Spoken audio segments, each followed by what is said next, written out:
Welcome, everybody, to the 100th episode of Talking Away The Taboo. I am Dr. Aimee Baron, and I am thrilled to bring you tonight an incredibly special episode where we're going to go back and bring you all of your favorite guests. Okay, maybe not all of them, but so many of them. There are our top 6 or 7 people, and maybe a few surprises here and there that we're going to be bringing you. That's going to be on the recorded part of this. But tonight live, we have 3 amazing people who have been actually the 3 top podcast downloads. And so I'm going to bring on the first one right now. It's Aliza Abrams Konig. And here she comes. Really going to be an update as to what they're doing in their lives, how they've been since the last time we spoke. And Aliza, who is our resident surrogacy episode. I can't believe I just said episode. Let's try that again. Who is our resident surrogacy expert. See, it also starts with an E. Is here to share a little bit about her life. And I know that you have an incredible update. So first of all, say hello to everybody. Hi, everybody. Thanks for joining at this hour. Thanks for having me, Aimee. I am not wearing makeup because my life update is that we have a 2.5-month-old, and she just went to sleep about 10 minutes ago. So you're lucky I got a shade to light. I was going to say, you do not. See, the good news about, so now we're doing this live where we're doing video, but the good news about the podcast, when we're going to be releasing it later this week, no one actually has to see anything, which is the beauty of it. Totally. So Aliza,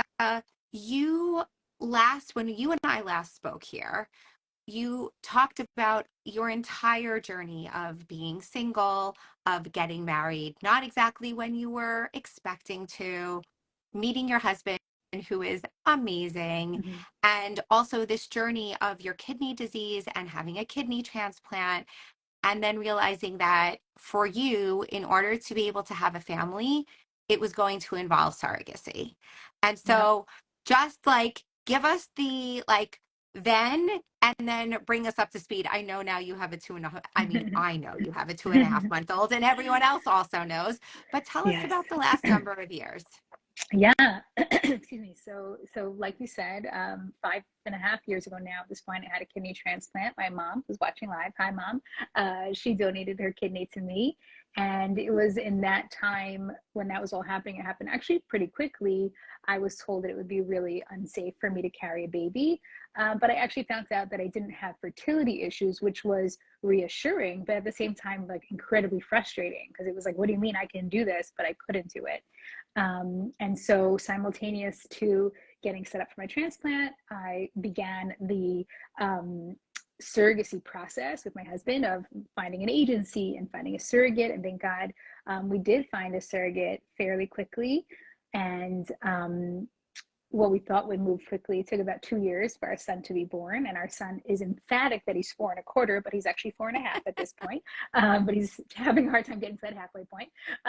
And then I would say about 1.5 years after he was born, we started looking into a second journey, because my doctors said there was no way that I could carry a baby, even though they had originally told me 1 year post-transplant, maybe I would have a baby, I would be able to carry a baby.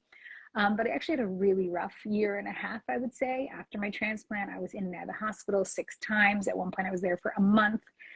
And the only thing that I kept saying to myself was if I had a child right now, I don't even know how we would have survived. So as angry as I was at the time, you got to see God's hand in that and say, okay, so it was all about the right timing. And we started that process. I remember Prim 21, so whatever month that was, but let's say March 2021, we were about 1 year into COVID. We actually had interviewed a new surrogate. We got really far with her. We had paid for her to go for medical screening, and we had really thought she was going to be an amazing surrogate. And literally, as we were about to sign contract, she pulled out. And it was really hard. It set us back about 1.5 years in addition, until we found a new agency and found a new surrogate. And we lost $25,000 in that process. Oh my goodness. Yeah, yeah. Oh Like, I my think they goodness. literally refunded us $1,500. It was like Oh, crazy. that's so nice. That's so nice. It's like Yeah. it wasn't even worth the stamp, But but thank God we went with a new agency who was phenomenal, and I'll give them a shout out, Surrogate Solutions. I recommend them to everybody. And we were matched with another surrogate, which, let's say, this upcoming December will be 2 years. And we went through the process all over again, getting to know her, getting her cleared, and medical screenings and all that kind of stuff. And thank God, our daughter was born on May 22nd, just 2.5 months ago. There's a lot that I'm skipping because I know our time is short. But it was this journey was a little bit shorter, in the sense that instead of it taking 2 years, it took about 1.5 years until our daughter was born. But thank God she's delicious and healthy. She was born 22 minutes before my 40th birthday. So it was the greatest present I ever could have asked I for. remember that. Yes, yes. Initially, before we were expecting our baby, I said to my husband, I'm like, it's my 40th. I would like a tennis bracelet. And then we took on this journey, and I was like, okay, it's fine. We don't have any money for that. Just keep it. And thank God. So our daughter was born, and it was parts of our journey were similar to the last one, and parts were very different. But I would say also over the last 4.5 years, the surrogacy world has just like exploded in the Jewish community, which is just incredible. This week alone, last week, I guess, 2 baby girls were born to people in our WhatsApp group and our community, which is amazing. There's bringing a total of 4 babies just since our daughter was born this summer. Wow. Wow. Which is really That's great. incredible. Yeah. Incredible. Yeah. Thank God. Okay. Wait, hold on. Yes, all of the amazing things, but and mazel tov to you. I mean, I've wished that to you personally, but now we're going to do it Yes. live in front of an audience. Thank you. Can you give people, I think we spoke about it a little bit, but can you give people a window into when we say that you're our surrogacy expert, and you're not only our surrogacy expert, you're basically, I feel like the world on some level, like Jewish fertility surrogacy expert. Can you just give people a window into what you do in this WhatsApp group that you referenced, and Sure. like the kinds of things that you're doing literally on a daily basis? Absolutely. Thank you. It's actually funny. I spoke in Teaneck 2 weeks before our daughter was born. And Rabbi Rothwax, he was shul hosted me at Beth Aaron. He said to me, so are you the only one that speaks on this topic? And I said, I've basically got the corner on the market, and it's not that I am looking to be the leading expert on surrogacy, but I really feel, together with my husband, that, this was the path that we had to go on, and I need to use this information to help other people. And what we did was, shortly after our son was born, the first person reached out, and it was very like, is it okay? Can she reach out to you? This and that. And I was like, yeah, I guess so, and it just went from there because one person heard that I spoke to somebody, then another person. So what we've done is created a community. We have 80 people in the WhatsApp chat right now. And I literally have, I would say, 1 to 3 calls a week with people interested in surrogacy or in the middle of a process. Now there are women reaching out to me who want to be surrogates, Jewish women, which is a whole nother topic. Yep. And the group is an incredible, it provides 2 services, I would say. One is information. This is a really isolating experience, especially if you've never met somebody else who's done surrogacy before, which so many of us never had before we went on this journey ourselves. So when you have a question, this is a really simple question: should I send my surrogate a Christmas gift? What should I send her and her kids? Is games a gift? Is popcorn a gift? Am I supposed to send her jewelry? Like all these kind of what seem like so irrelevant, but are really important when you're trying to build a relationship with someone who's carrying your child. People talk about what agencies to use. People talk about compensation and things like that. And again, there's no one platform for this information, and certainly in the Jewish community there's no other platform.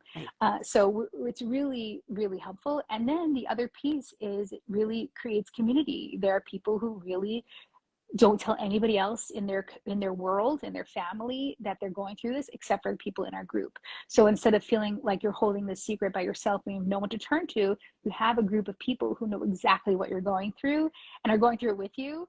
So many of us were expecting babies at the same time, and honestly most people didn't even know, because people still keep it really quiet. but we're all celebrating this together, and it gives a lot of strength and chizuk to the others who are waiting to get to that point when we share mazel tov wishes to each other, which is really beautiful. And we're also there for each other. Someone in the group just this week, had a really challenging experience with her surrogate, and she was running by the whole group what kind of language she should put into a letter that she was sharing. So again, it's a sounding board, and that's just really incredible for people. Right. And the other thing, I do is in all these phone calls, I meet with every single person that is interested in, and it really has become an international experience. I learned how to say surrogacy in Hebrew.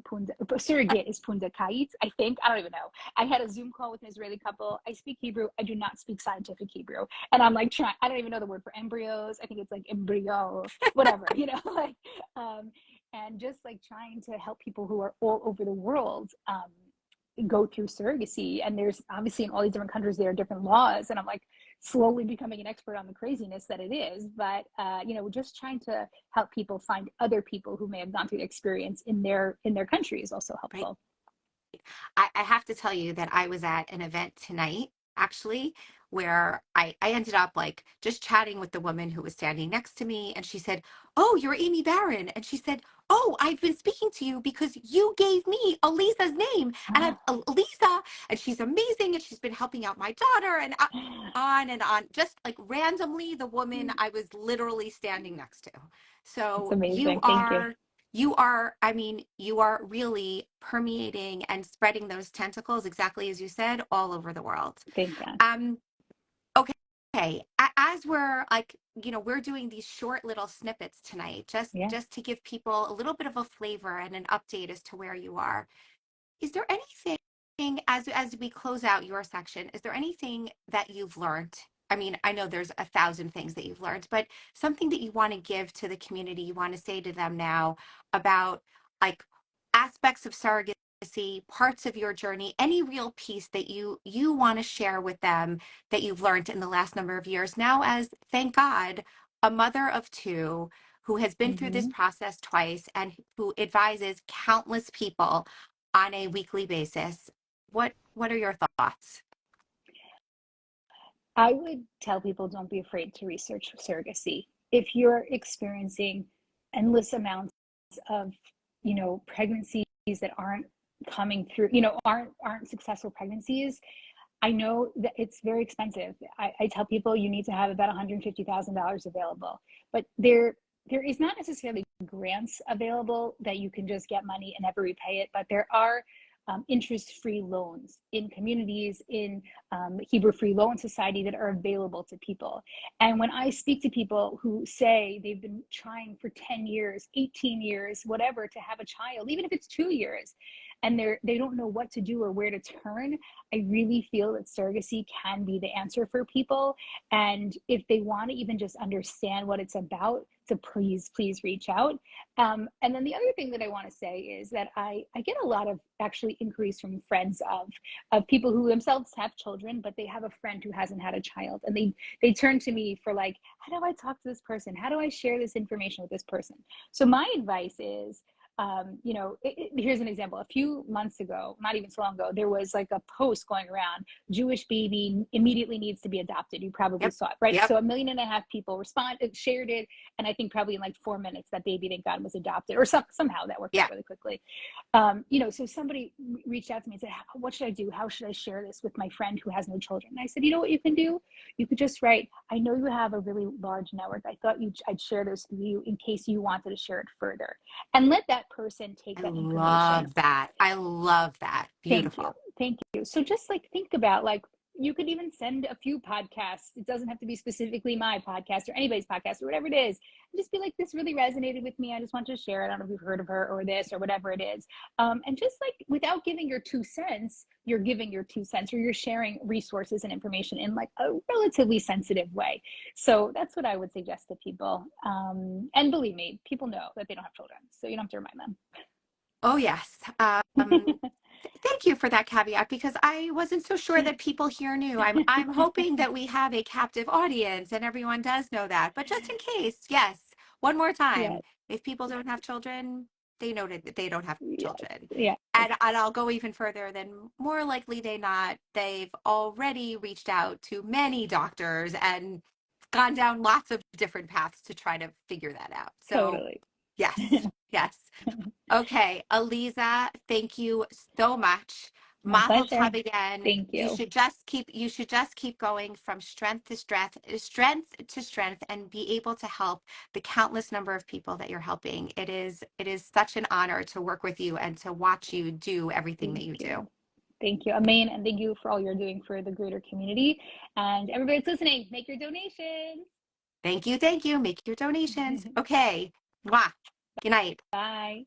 Okay, so what we're doing now is Lisa's going to hop off, and we are now going to be bringing on Esty Perman. Esty Perman is the Chabad Shlucha. She's coming on in a couple of minutes. She should be here any second. Esty is the Chabad Shlucha in Kansas City, and she also had one of our most popular episodes. Here she is, and let me grab her. And she spoke to us at a time in her life where she had one child and she was really desperate to have another. She was dealing with secondary infertility. I think here she is. Hi, Esty. How are you? It is Hey, so Amy, nice good, to thank see you God. again like this, like this. We still have not yet met in person, but one of these days that's gonna change. Um, so Esty, we met Esty. I was telling everyone, you can go back and listen to her episode. We'll link that later on. We met Esty when Esty was dealing with secondary infertility. She already had her daughter, and she spoke all about her journey. And so she's here now. She had one of our most popular episodes to give us an update on her life and tell us how she's doing now. So Esty, how are you? Thank God. So I was actually thinking when I was sitting down, I was trying to find where in my house to do this live. I don't do very many lives. And I was like, where did I do it last time? And I remember that I was in Florida. It was COVID. It was like a year into COVID. And we had taken a summer vacation. We like rented an Airbnb with my sister-in-law in Florida. And I remember that I had like set it up on the dining room table in this Airbnb somewhere in Florida. So a long time has passed since then. That was when we were willing to Oh my take like gosh. a 22-hour road trip because we only had our 4-year-old and she was relatively easy to entertain. Thank God Yep. she was just, it was one 4-year-old. Since then, we've had lots of changes in our life, thank God, all positive. About a year and a half, I would say, after that last live, I got pregnant. I guess a year and a bit later, I got pregnant with Who our is in the now picture 2-year-old with your son. daughter behind you? Um, Yep. yeah, picture. And then on his first birthday, I found out that I was pregnant with our now almost Amazing. 8-month-old daughter. Thank God. Amazing. So um, thank God, a lot of blessings in our life that we try really hard not to take for granted.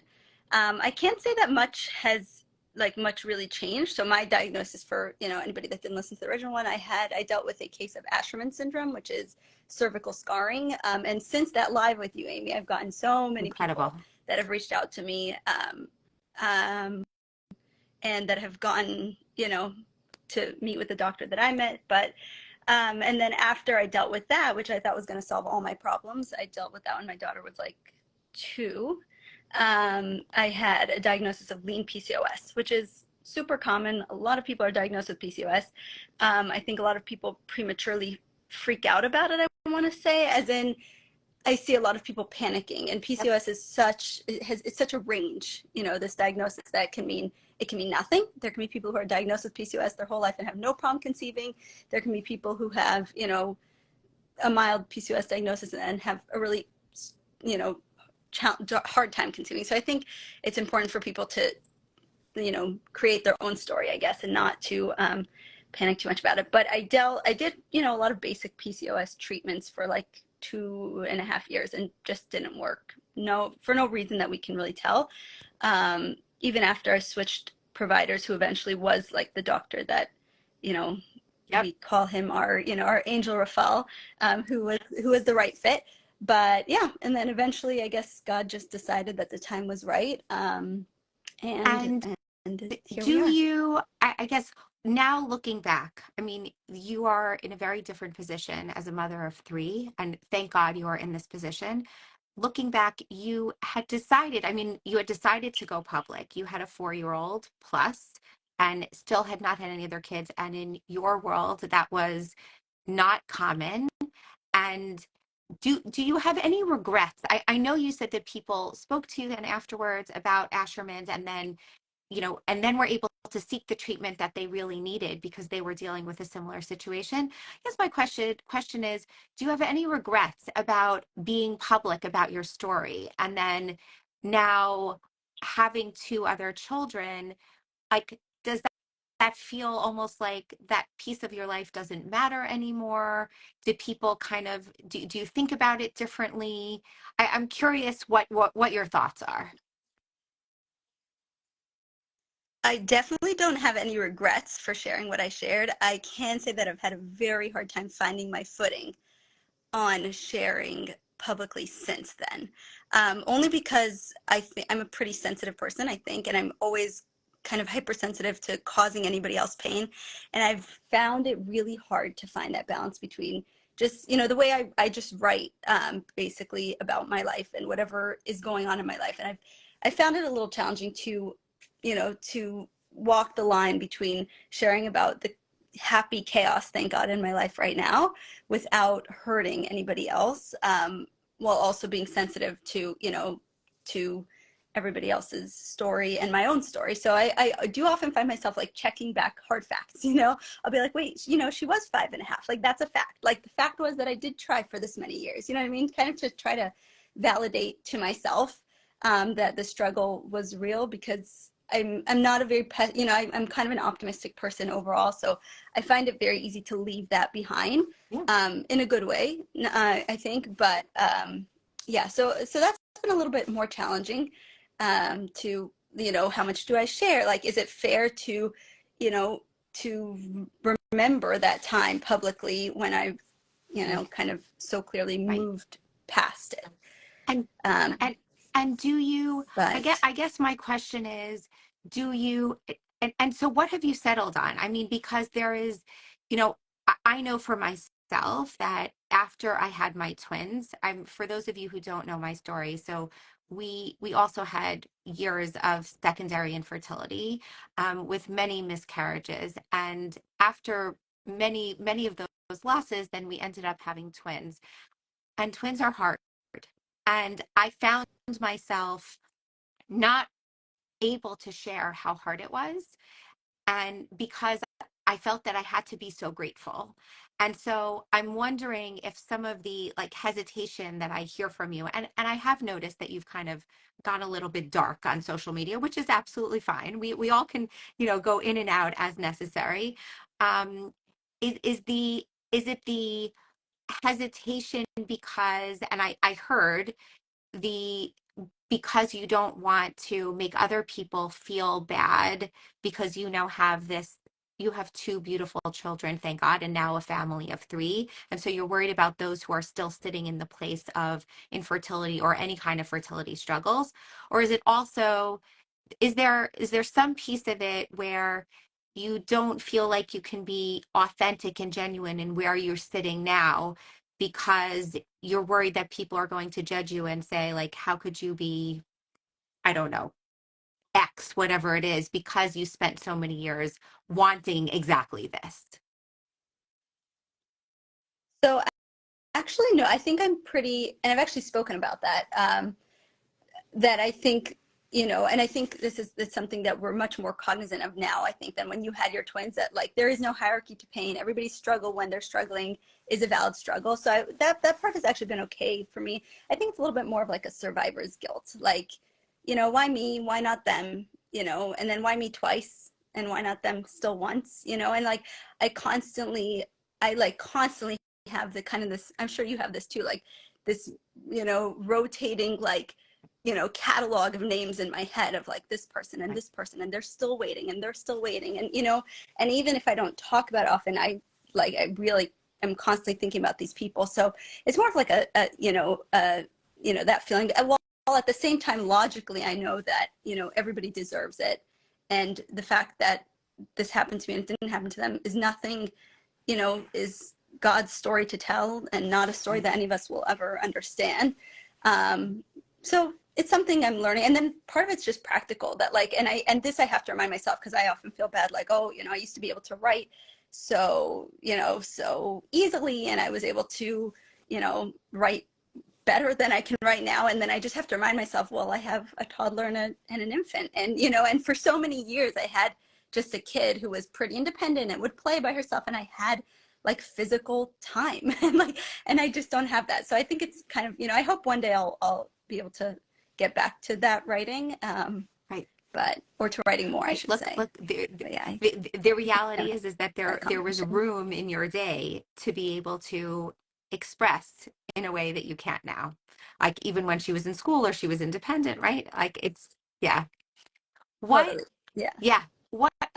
Tell me as we, close this out here, tell me, what do you say to people who are going through any kind of infertility or any kind of fertility struggles?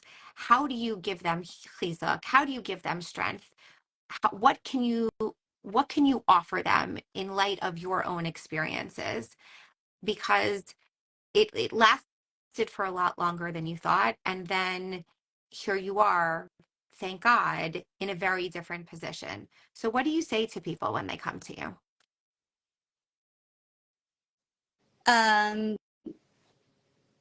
I mean, I guess what I would say to people, I'm not like a big false hope person, but I just think that people need to know that there is hope. They're not big promises, but just to like do the next step, find the right doctor, find the next doctor, just take a step forward, I think is the most important thing. I think people are often really paralyzed when it comes to infertility, and that taking that first step is so empowering of just like you're doing something, and then you never really know. I think looking, to myself, just sharing about my own story, I can, I love all these like Hallmark things, like, would you change anything about your story? And, everybody always says, of course I wouldn't, because this is the story that you lived. But looking back, I can, and I was actually just talking to my husband about this the other day, I can see how I'm a much better parent to my toddler and infant now, that not that I would say I was a pretty good parent to my daughter then, but if I would have had, as I had wanted, immediately a second and a third and maybe a fourth, I think I would have been parenting from a very different place than I do now. I see that I parent from a place of a lot more calm, maybe more maturity. I mean, it is, 6 years later. My husband and I have built our relationship. I've had years to work. So, is that how I would have written my story to begin with? Probably not. Now that I look back at it, in retrospect, I clearly see the blessings in the way that our story panned out. So I think, being able to look at it from both perspectives, and then just to know that things really, it's a saying that, God's help can come in the blink of an eye, but we literally were doing the same thing for, I've lost count of the months, but it was, 2.5 years. So that's like, 30 months in a row, give or take one or two, where we had to take a break for whatever reason. And it just didn't work. And then 1 month it just did, and so I think, as long as there's reason to keep trying and to keep hoping, there's reason to expect or to hope and believe that that one day everything will change. Beautiful message. And it's a hard message for people to internalize, right? Because we know the definition of insanity, right, is to do the same thing over and over again and expect a different outcome. And when you've always had the same outcome, it's hard to still very much have that hope. And yet, here you are, right? Here you are. Yeah. Yeah. And it's not, I think it's a message that every person needs to only tell themselves. I don't think it's something that any of us has the right to tell anybody else. I think it's really important that we just be there to listen. If we're asked for our advice, then we can share advice. But otherwise, I think everybody's journey is for them to experience. Absolutely. In their own way. Esty, thank you so much. Mazel tov. Mazel tov publicly on your children, on all of your children. You should just have a lot of nachas from them. And you are, it is an incredible honor to have you here, just to give exactly what you just said, to give people hope. we just don't know what the future holds. And I love the fact that there is hope that you've given for everyone here. So thank you so much. And one of these days, For one day. Probably more likely in New York probably. than Kansas, but one day. Okay. Thank you so much. Good to Thank you see you. so much. Good night. Okay. And that was Esty Perman. Again, I want to say to everyone, we try very hard here at I Was Supposed to Have a Baby. We try very hard not to give people false hope, just exactly like Esty said. And we often don't share success stories with people, with all of you, because success, having a baby, is not the way we define success. Success is holding people in their pain and letting them know that they are always comforted, they are always held, we are always going to validate and support wherever they are. And so these stories that you're hearing tonight from Aliza and from Esty, they did have babies, they did get their miracles. But I want all of you to know not everyone gets a happy ending. I mean, Chavie Bruk, who's going to be coming on right now, I'm waiting for her. Chavie, hello, hello. Chavie Bruk, who's coming on right now.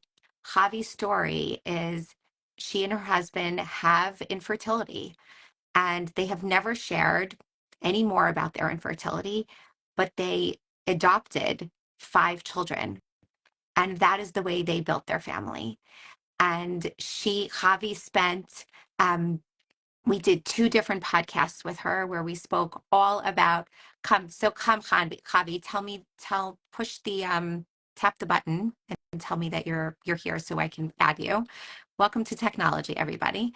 And Chavie built her family with these 5 children and told us all about the ins and outs of adoption, of all of the different stories, of the different challenges that she has. Some of her children she adopted when they were newborns. Some of her children she adopted. Hold on, let's see if I can grab her. Some of her children she adopted when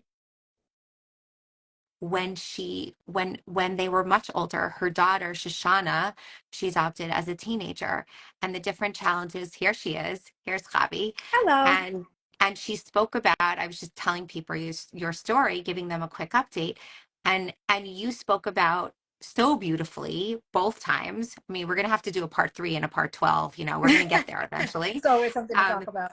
But the challenges of adoption and the different pieces that you face. So first of all, hi. I haven't seen you in a while. I know. How it's are been you? Too long. Thank God. Doing good. Yeah. Okay. So living life. So correct. Life is full and rich and crazy and a lot. Correct. And, Correct. Correct. all the things. All the things. Okay. So your children are how old now? Give me the ranges. Okay, so I was just thinking about, like, since the last time I spoke to you, and I think it was at least 2 years, and on the podcast, and like, I have big kids, like, it's crazy. So Shoshana's 19. Oh my God. Chaya's 13, but like 14 in a couple weeks.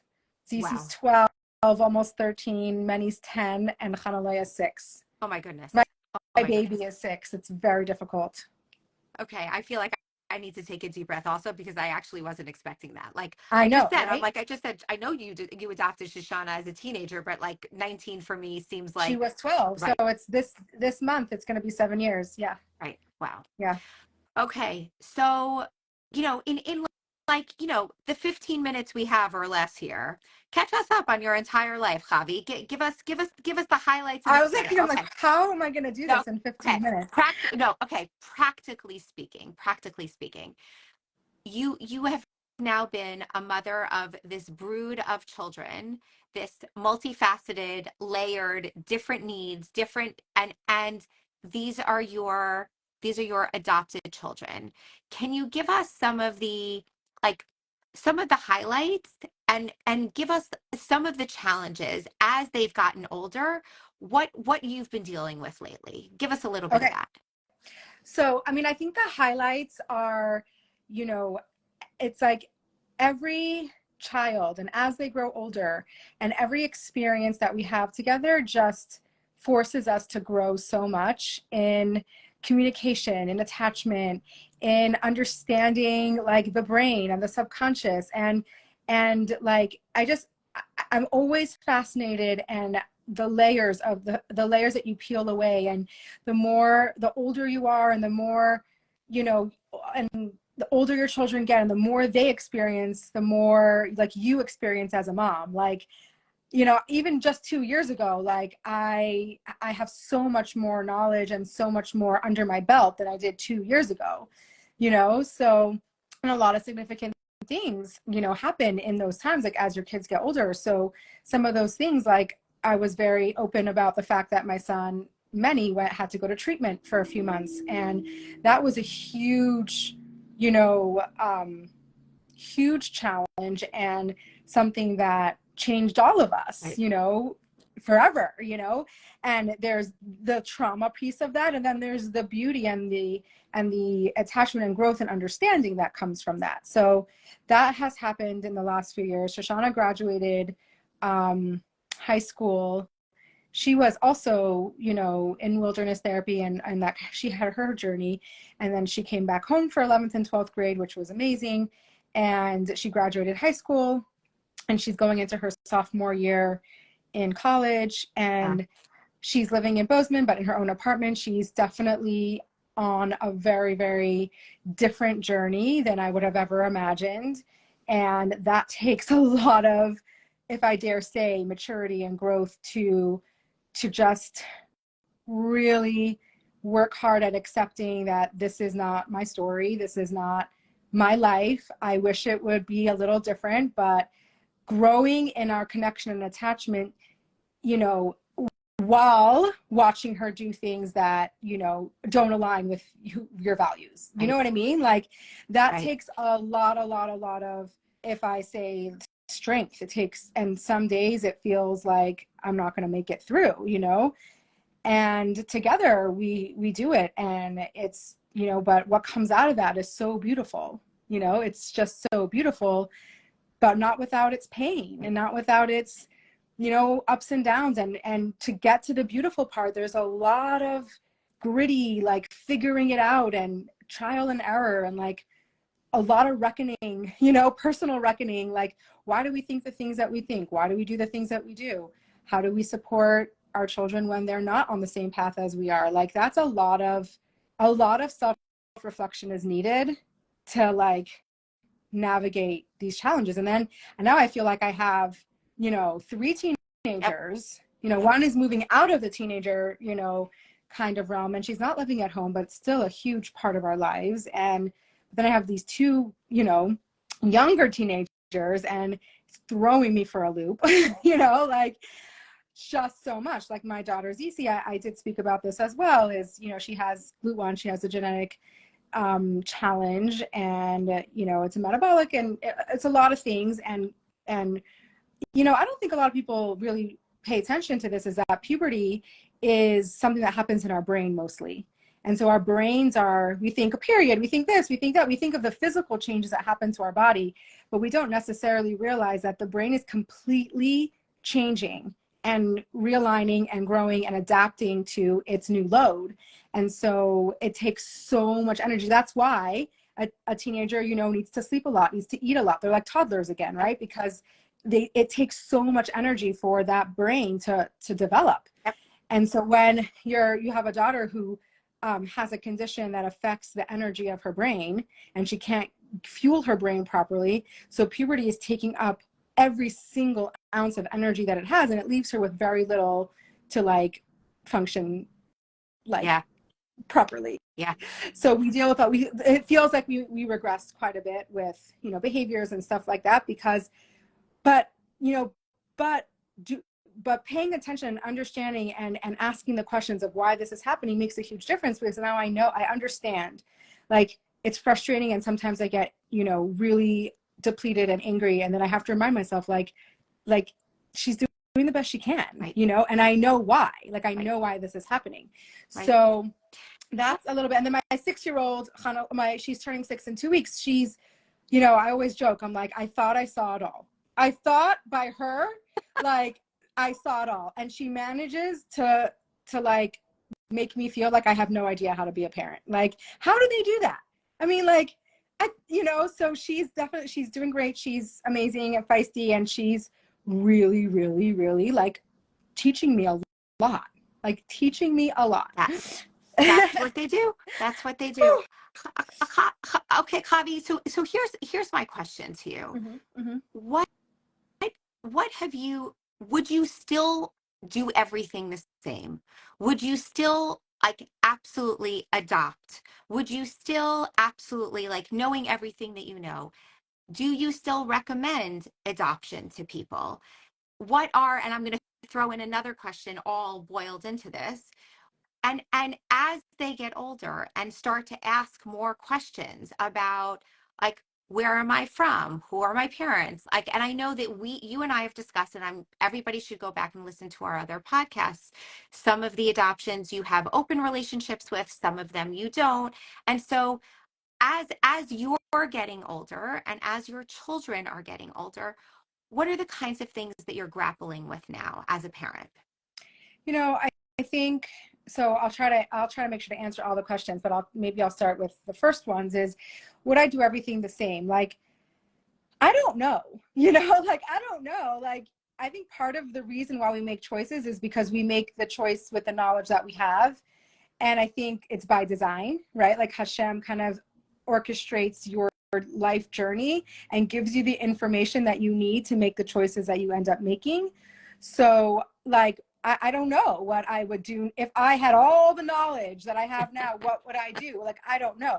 Can I say that, like my family and the way that my family, was created, and like I can't imagine it any other way. And I also really, really believe that Hashem put me in this world for this specific, journey.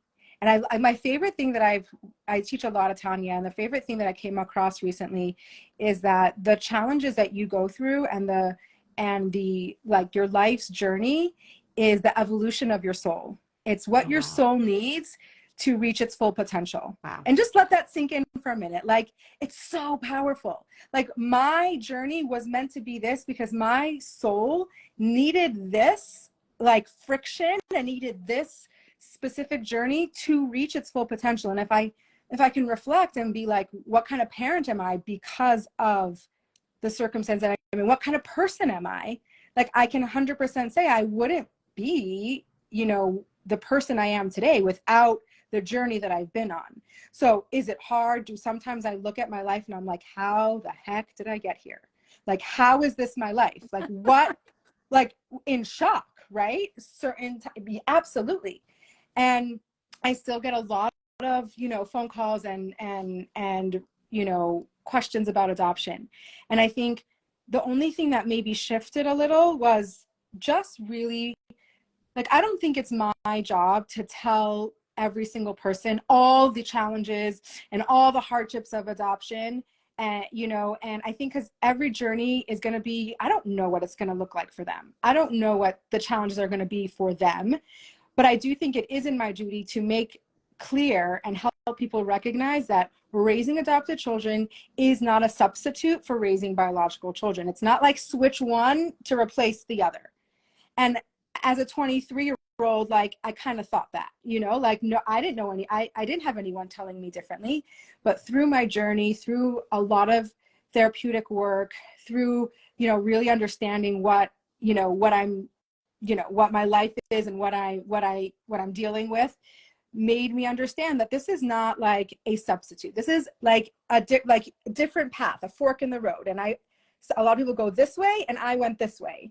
And so, yes, I thank God, like, I have a beautiful family and these are my children that were meant for me. Hashem designed that. Yep.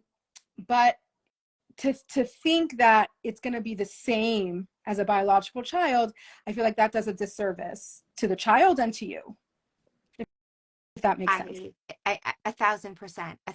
And I feel like I'm going to need, when we finish this conversation, I'm actually going to need to take a moment and listen again, because think about that, right? Yeah, the evolution of your soul. It's very powerful. Very powerful. And by Very the way, powerful. like I actually, like, sometimes if I'm present and grounded enough, like when I'm facing a really big challenge, I will stop and I will tell myself, like, this is the evolution of my soul. Like, it sounds like out there, but if you really think about it, like, it's quite comforting. It's quite comforting. Like, this is what my soul needs. Right. Like, this is what I need to reach my full potential. To Hashem knows what I'm capable of. Hashem knows my power, and Hashem knows, like, this is what I need to be who I could be to the fullest, to the fullest. Yeah, I'm just speechless because I need to sit with this for a while. And I'm saying to all of you, I think all of you should sit with this for a while. And what I can promise you is that, Chavie, you and I are going to be doing this again. We'll do it in the fall. We need to have a fuller, deeper conversation. Yeah. We have a lot to talk Totally. about. But I'm so grateful in your busy schedule that you were able to take time tonight. I was honored to be here again. I've actually missed talking to you and to your wonderful audience. And I'm so honored to be part of this amazing, amazing community that you've created, that I think I said on Instagram earlier. Like, this is not about finding you the doctor or paying for your treatment. Like, this is about your soul, right? It's your soul. Like, how do we hold each other when we're going through, that evolution of our soul is not easy. It's painful. Right? And so how do we get supported through that journey? And this is what you do. And I stand behind it 100%. Thank you. Thank you. Thank you. Love you all. Thank you. Okay. Go. You go. Everyone, Chavie needs to go, so I'm letting her go, and I'm going to close out here. Okay. Everyone, thank you so much. Thank you. Bye. Thank you so much for being here. We are, as I said, this is the live version of our 100th episode. All of this is going to be taken. It is being recorded. I'm praying, davening, that it stays, and that we are taking this plus conversations that I'm having offline, and later this week it will be uploaded to our podcast. Thank you so much for being here. Please bring yourselves, come into the I Was Supposed to Have a Baby community. It's exactly as Chavie says. It is an evolution of your soul to be here. We will support you every possible way, all the way through whatever journey your soul needs to take. Sending love. Have a good night, everyone.